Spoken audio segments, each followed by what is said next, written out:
سر ایک بڑا اہم مسئلہ آج کل کے دور کا کہ والد جو ہیں وہ معاش کی دور میں جو ہیں بیرون ملک ہیں، انہیں معاش کی جو ضروریات ہے وہ پوری کرنی ہے. تو جب یہ صورتحال سامنے آتی ہے تو ایک والدہ کے کندھوں پر بوجھ اور ذمہ داری مزید بڑھ جاتا ہے. اس حوالے سے آپ والدہ کو کیا مفید ٹپس دینا چاہیں گے کہ وہ اگر اپنی تربیت میں وہ کچھ عناصر اور پہلوؤں کا خیال رکھے تو بہترین خطوط پر ایک بچے کی تربیت ہو سکتی ہے؟ اچھا جی، میرا خیال یہ ہے کہ جب ہم یہ گفتگو اس طرح کی کرتے ہیں تو سب سے پہلے تو ہمارے لیے رسول اللہ صلی اللہ علیہ وسلم کی زندگی، بے شک. اس لیے کہ تربیت انہوں نے بھی بچوں کی ان کی اپنی اولاد بھی تھی اور وہ والد بھی تھے، پھر نانا بھی تھے.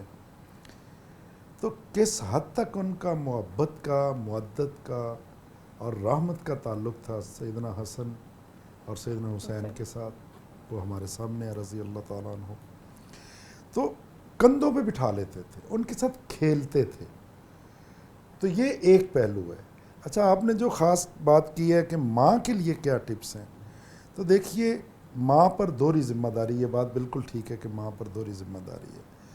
اب ہمارے ہاں 3 بڑے مسئلے ہیں سماجی، جب تک ان کو ہم سپریٹلی آئیڈینٹیفائی نہیں کریں گے اور ان کو ڈسکس نہیں کریں گے. دیکھیں سماجی معاملات جزیروں پر نہیں ہوتے، ایک دوسرے سے ہمیشہ جڑے ہوتے ہیں. ہمارے ہاں ایک یہ بھی بہت بڑا اس کو ہم مسکنسیپشن انگریزی میں کہتے ہیں اور اردو میں اس کو فکری مغالطہ کہتا ہوں. ہمارے ہاں فکری مغالطہ رہتا ہے کہ ہم موضوع اٹھاتے ہیں اور ان کے سلوشنز نکالنے کی کوشش کرتے ہیں. یس، وقت تو پورا ہو سکتا ہے لیکن حقیقی سلوشن نہیں نکل سکتے، کیونکہ چیزیں جب تک ایک دوسرے سے جڑی ہوتی ہیں تو ایک چیز خراب ہو اور آپ کو ٹھیک کرنے کی دوسرے کو کوشش کرے تو ممکن نہیں ہے. جب تک وہ چیزیں ساری جڑاؤ اور بنت والی ٹھیک نہیں ہوں گی تو پورا ٹھیک نہیں ہوتا. تو اس کے لیے میں سمجھتا ہوں کہ خاتون جو ہے، خاتون خانہ، جس ملک کے اندر 50% خواتین سرے سے ان پڑھ ہوں، تو یہ جتنی ہم خوبصورت باتیں ٹی وی پہ بیٹھ کے کرتے ہیں کہ جی وہ لٹریسی کے بارے میں وہ کہانیاں بھی پڑھائیں گی، وہ واٹس ایپ کے استعمال بھی، اور وہ بہتر ان کے لیے بچوں کے لیے میٹیریل بھی چوز کریں گی. اور بھائی یہ کہانیاں ہم کر رہے ہیں ان چند فیصد لوگوں کے بارے میں جن کو یہ سہولتیں بھی میسر ہیں. 50% لوگ اس ملک میں غربت کی لکیر سے نیچے ہیں، 50% مائیں زیادہ ان پڑھ ہیں، اور نسلی طور پہ پھر ان کے بچے بھی اسی طرح سے. دیہاتوں میں نومیڈک لائف ہے، باقی ساری چیزیں ہیں. تو جن کے بچے پیرنٹس باہر ہیں، یعنی فادر جن کا باہر ہے، تو یقین جانیے ان میں بھی اکثریت ان ماؤں کی ہے جو مزدوروں کی بیویاں ہیں، مزدوری کے لیے بچے باہر گئے ہیں والدین یا ابا، اور وہ ماں بیچاری جو ہے وہ دوسروں کے سہارے پر ہے. خود انڈیپینڈنٹلی وہ بہت زیادہ موو نہیں کر رہی سماج میں. اس کے ساتھ کہ اس کا بھائی رہ رہا ہوگا، کچھ سسرال میں رہ رہی ہے، ماں رہ رہی ہے، اس لیے کہ وہ دوسرا ایک اور مسئلہ جس کی طرف اصل توجہ کی ضرورت ہے اور ہم اس پر بات ہی کوئی نہیں کرتا. جب ایک ماں کو اب 4-5 بچوں کا تحفہ دے کے ابا جو ہے وہ چلا جائے گا باہر کمائی کے لیے، تو ماں بیچاری کیا کیا بوجھ اٹھائے گی. تو میری نظر میں یہ جو حکومت بھی کہتی ہے کہ ہمیں بچوں کی پیدائش پر بھی دھیان دینا ہے.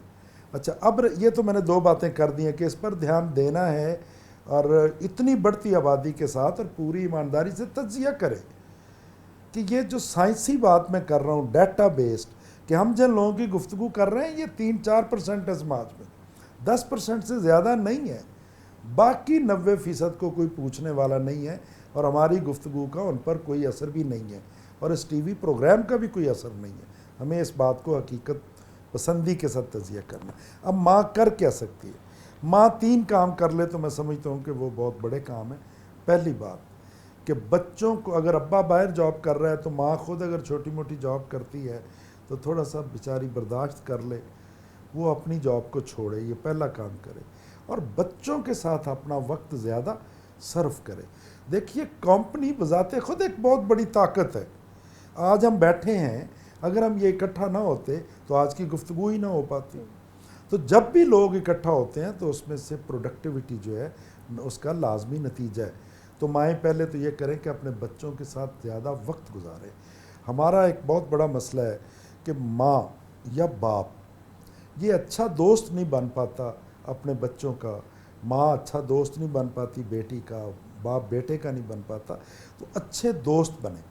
اچھے دوست کا مطلب یہ ہے کہ بیٹا اور بیٹی اپنی ماں کے ساتھ ابلاغ میں یا کمیونیکیشن جسے آپ کہتی ہیں اس میں جتنا کمفرٹیبل ہوگا, سمجھ لیجئے ماں اور باپ کے اثرات اتنے زیادہ اچھے ہوں گے بچوں پر.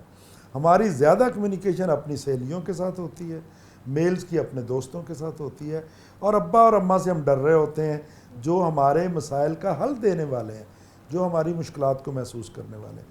تو دوسری بات میں نے کہی ہے کہ اس ملاقات کے نتیجے میں ابلاغ بہتر ہوگا.